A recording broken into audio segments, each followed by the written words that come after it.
Erin Bessling from Bessling Mechanical will now introduce our next speaker. How's it going, everyone? Okay, so Jessica King, I am very excited to introduce today. So Jessica King is the Director of Project Controls and Renewable Generation for corporate projects at the Ontario Power Generation. Jessica previously held the role of Director of Project Controls for major projects, nuclear, and Senior Manager for Strategic Planning and for Safe Storage and Decommissioning.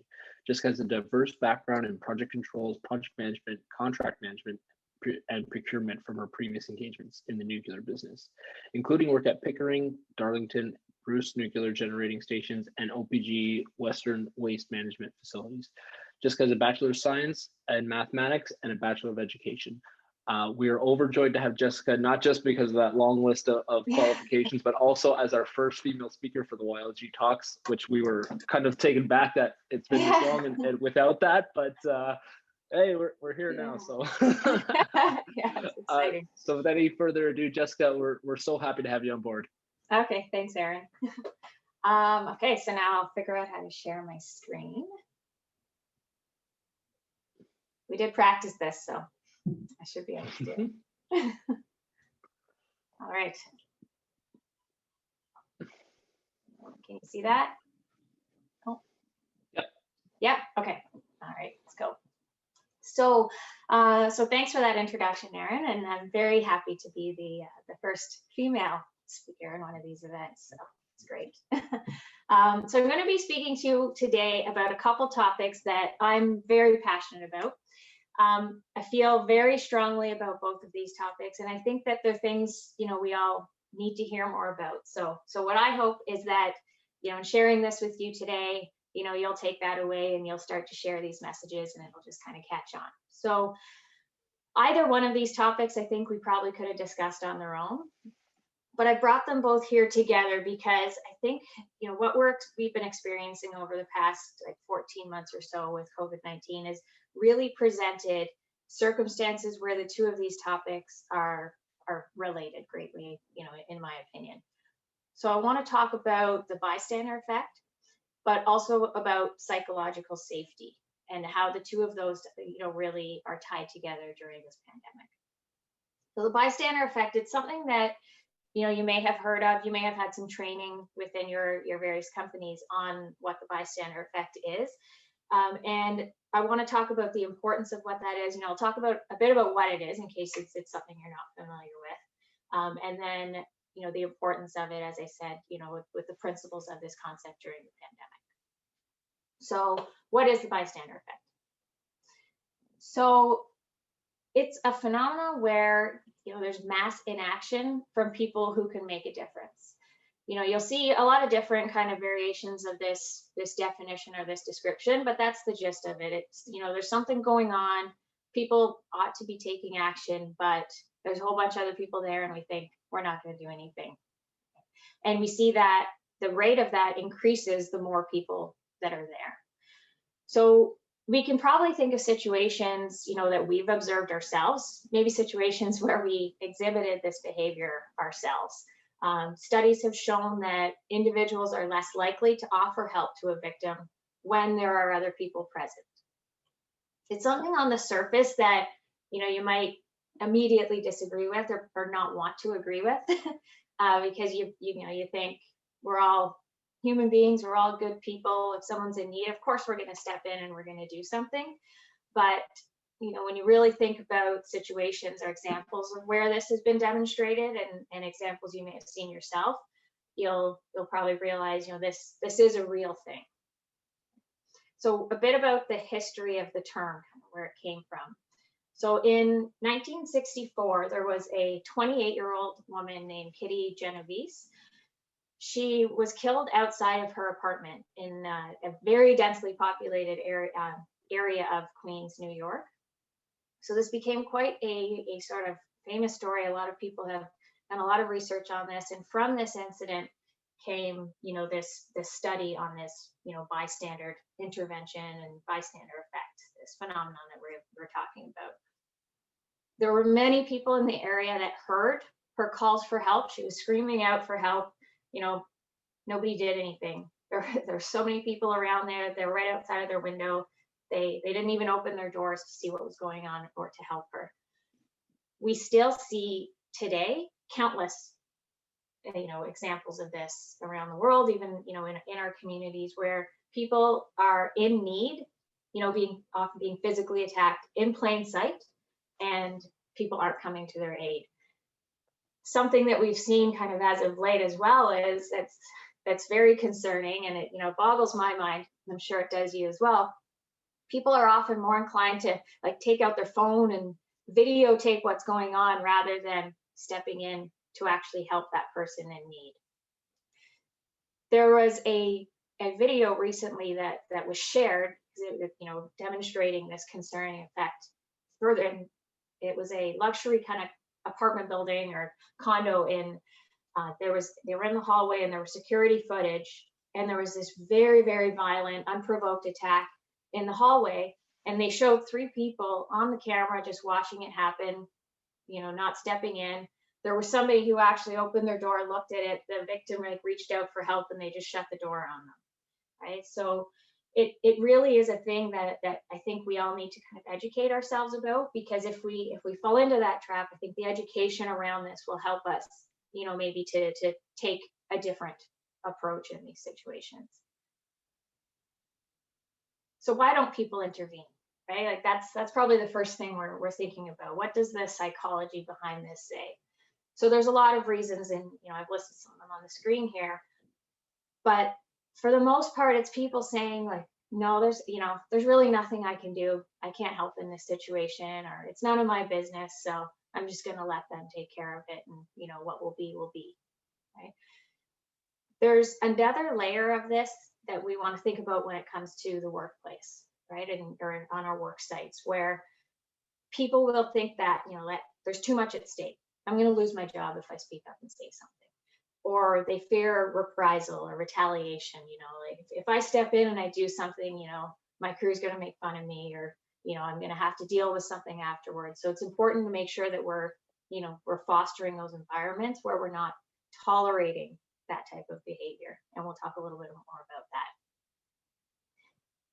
Consequences of non-intervention are important to be aware of as well. So when we don't intervene, when we go into that mode and sometimes rationalize and say, well, it's none of my business and I can't do anything about it, and you don't step in, it can be perceived as condoning the behavior, particularly when we see leaders or supervisors doing that, not stepping in and taking that action that ought to be taken to help. Then it really is delivering a message that behavior is being condoned. And we often see that, it kind of translates as well into the workplace, where we see people not willing to speak up, right? And say that there's a problem or there's a concern, because they don't think that the supervisor is going to do anything, or they see there's a group of people around them, others aren't saying anything, and I shouldn't say anything either.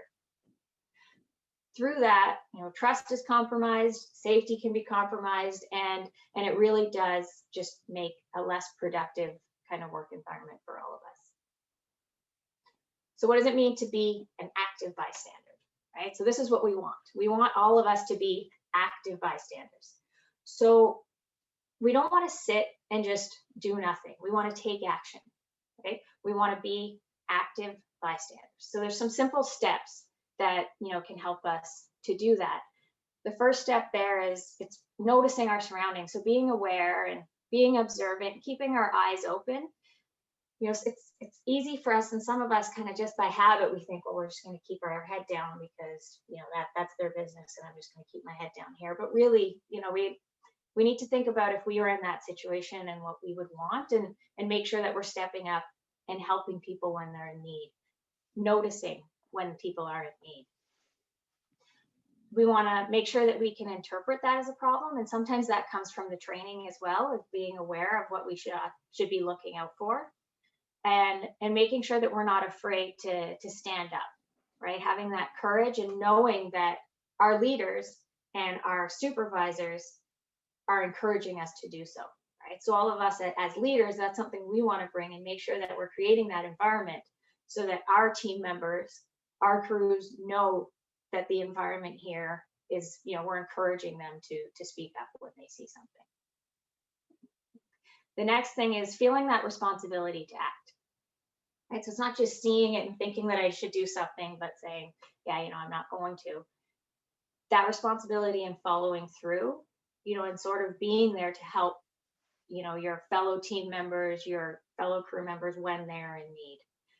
Everybody's emotions are valid. So it doesn't need to be something that you can particularly relate to personally, but when you see somebody in need, take that action. Knowing what to do is important as well. And that's where, again, that education piece comes in. So there's resources, and I'll share some of them with you a little later in the presentation.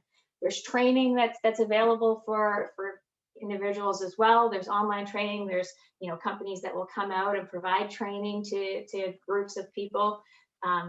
Maybe not right now with COVID, but virtual, I'd say, is probably available. And it's very helpful to make sure that people have those skills to know what they should do in the situations where they're feeling like they want to react, but not stopping because they're saying, I'm not sure, I don't think I have the tools in my toolkit to step in here, right? Make sure that people have those tools. And of course, intervening safely, right? So in the situations, we need to make sure that we're taking the appropriate action, and part of that, will come with training as well. So next, I want to tie in some discussion on psychological safety. So in construction, it's very common for us to discuss occupational safety, workplace safety, but not as common for us to talk about psychological safety. Life in a pandemic has been challenging for all of us. We talked about that when in Brian's conversation. So there's so many people, that are struggling, and it's really taken a toll on our mental health. People have been experiencing high levels of stress and anxiety, and really finding it hard to cope. There's a study that was published. It was a large Canadian human resources firm, and they reported that of the respondents, they disclosed that 81% of them disclosed that COVID-19 was having a negative impact on their mental health, right? 81%. I kind of, for things like this, sometimes I believe it's probably actually higher, because there are some people who, would be reluctant to speak up. But even if 81%, that's concerning. It reinforces the importance for all of us to take that time and check in on our own mental health, but also check in on the mental health of others around us. I'm going to play you a short video that talks about psychological safety and kind of what that is as it relates to a workplace. So Christina, maybe you can just give me a thumbs up if you can hear my sound. Your work on psychological safety was famously cited by Google in their research into what makes a great team. But what exactly is psychological safety? It's a shared belief, right? It's a shared belief that the environment is conducive to interpersonal risks, like asking for help or admitting a mistake or criticizing a project. And that can be challenging to do. So this is the sort of sense that this is a special place where that kind of activity is okay. Now, it's not being nice or soft or, guaranteed applause for everything you have to say. It's also not permission to whine, and it's not permission to slack off, right? It's a kind of very energizing but candid place. So it's almost that, as you said, it's kind of creating that environment for people to speak up, Yes. to be honest as such. Full stop, right? Easier said than done. Yes. So I suppose that leads to the next question. What steps should leaders take to create psychological safety? To me, it starts with, and this is in the midst of COVID, a good time to talk about this, because I think it starts with being utterly clear and transparent about what we're up against. And specifically, I mean the enormous uncertainty and complexity and challenge of what we face. And when leaders are I call that setting the stage. And when you're setting the stage by reminding people of what you might argue we already know, but I think it still needs to be said, you're essentially setting the rationale for why their voice might be needed, right? Clearly, anyone could see something that you miss or that others miss. So it starts with setting the stage, but it's also about being proactive and inviting voice. You can't just say, well, gee, I'm really eager to hear from people, and I'm sure they know that. You have to be proactive. You have to say, what's on your mind? What are you seeing? What concerns do you have? What questions do you have? And just make it more difficult for people to remain silent than to speak up because you've issued those invitations. Yeah. And then, of course, it really matters how you respond. You know, you must not shoot the messenger. When people come forward with ideas or bad news or anything else, you have to just take a deep breath and respond in a forward-looking, appreciative manner. And all of those things contribute to creating psychological safety.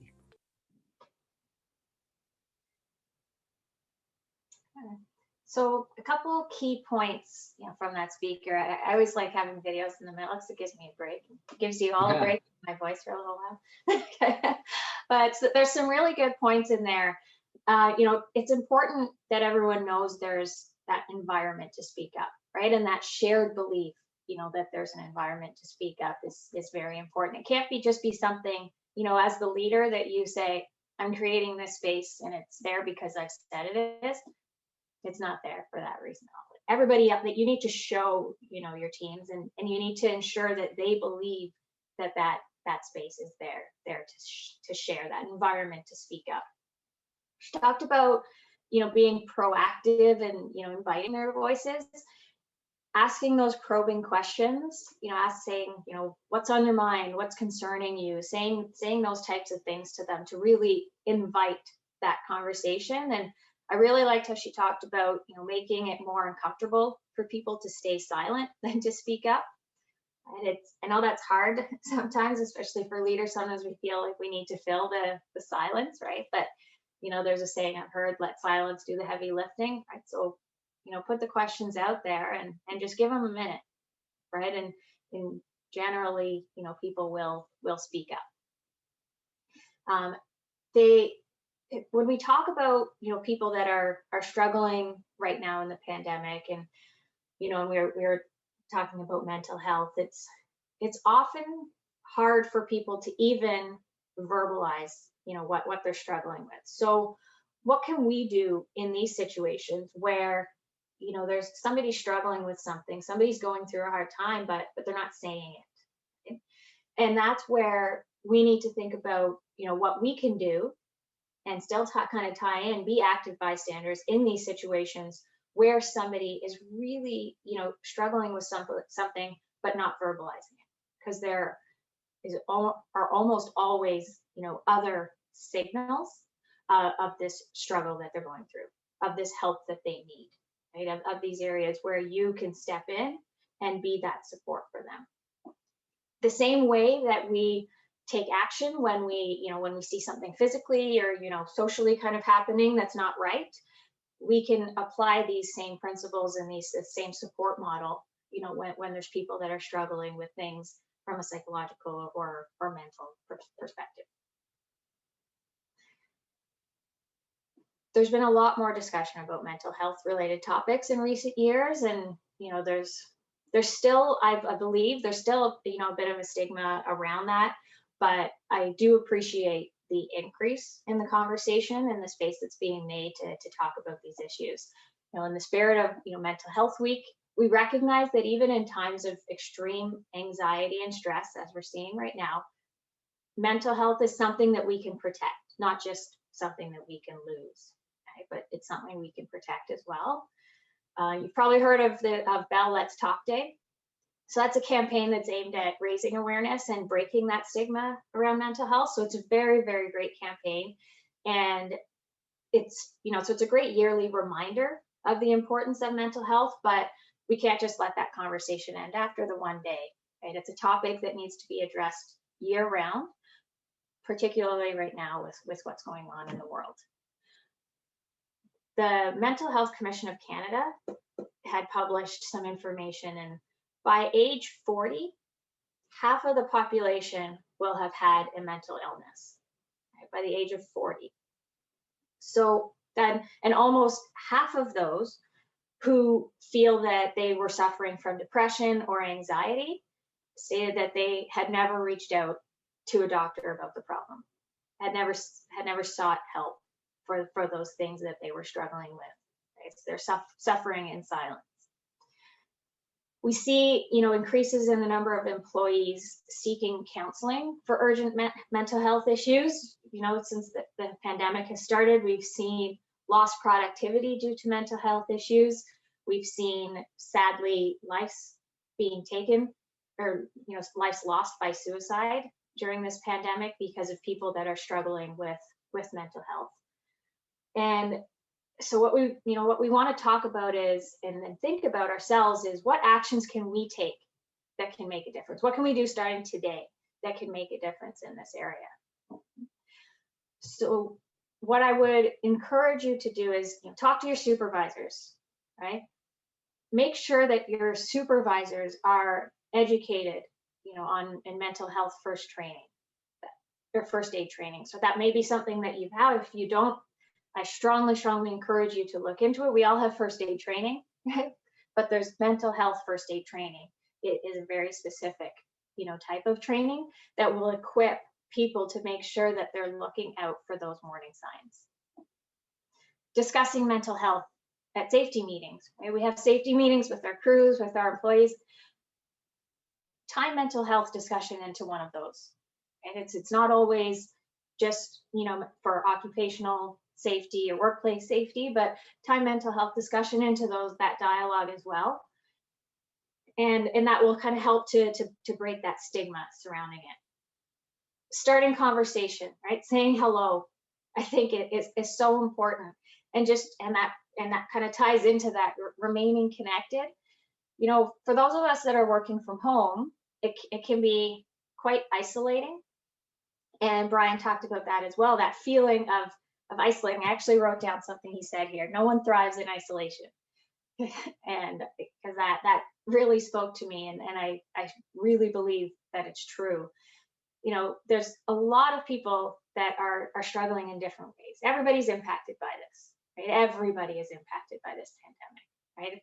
Everybody's struggling, but in different ways, and many in silence. So what we need to remember to do is keep that connection with our teams. It's very easy when we're in the office or on the work site. You just walk by and hey, good job, well done. That looks good. And that's really easy to do, and just in passing as a leader. And, we sometimes think it doesn't even mean that much, but to the person on the receiving end, it often means so much to them, right? And that's what they need to sort of keep them going and just validate them and know that they're doing good things. So we need to remember, if we don't have that sort of personal interaction or physical interaction with the person by being in the same space, what can we do virtually to make sure that we're still maintaining that connection and helping to motivate them? And the respectfully calling it out, that's somewhere where we have to be, especially when it comes to matters of mental health. We have to make sure that we're being careful and sensitive to that. There's certain things that you can say, and that comes with the training as well. Saying, is everything okay? And leaving that space, right? Is there anything I can do to help? Or even, saying things like, I've noticed some concerning behavior. Are you okay? Right? Sometimes that's what people need to open up. I think I might be over time, so I could probably go through this one quickly. Sorry. So this is the sort of last one with the kind of meat of the presentation. And I wanted to share a resource with you. So there's a website called bethere.org. It's a great website. I encourage all of you to look at it, share it with everybody that you know, and both within the workplace and outside of the workplace. It's got some really, really great resources. I've shared one of them on the screen that you can see, of these golden rules.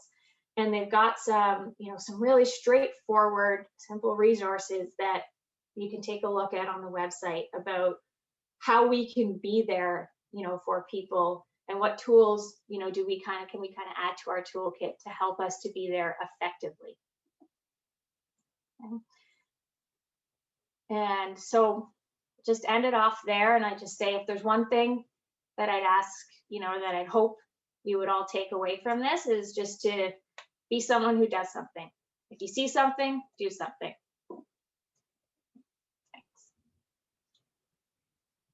Thanks so much, Jessica. That was fantastic. So we have a few minutes here. We can do a quick question and answer. So does anyone have any questions for Jessica on that subject? So just go ahead, Aaron. I might be able to kick something off. So Jessica, with your experience, construction being so, stuck in the past is the wrong phrase, but a little bit more on the old school side, a little bit more rough and tough sort of thing. Finding that balance of the mental health and finding that balance of a kind of newer way of thinking. Any tips, any strategies as far as trying to break through that little bit more of a harder shell that you see in this industry in comparison to others? Yeah, I would say just have the conversation, right? In my experience, people, you may look at them and think, oh, look at this, tough guy or girl, like this hard exterior, like there's no way that they're going to want to talk about this. They often do, right? So if you go in and open and approach them the way you would anybody else,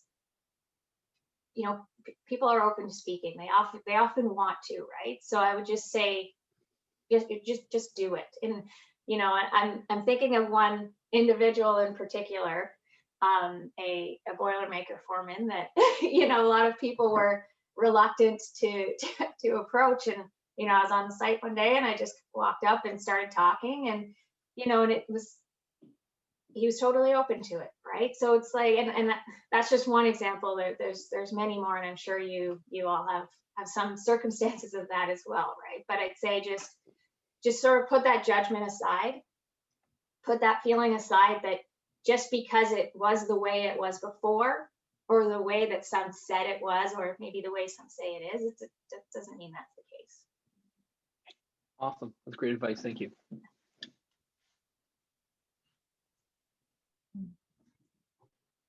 Okay. Is there any other questions anyone's got for Jessica? That's okay.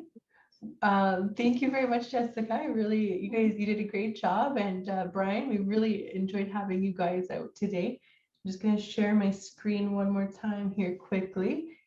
And just wanted again to thank all of our sponsors. One last shout out to all of them: Simpson Waggle, MTE, Aeron, Budget Demolition, Bestling Mechanical, and the Guarantee Group.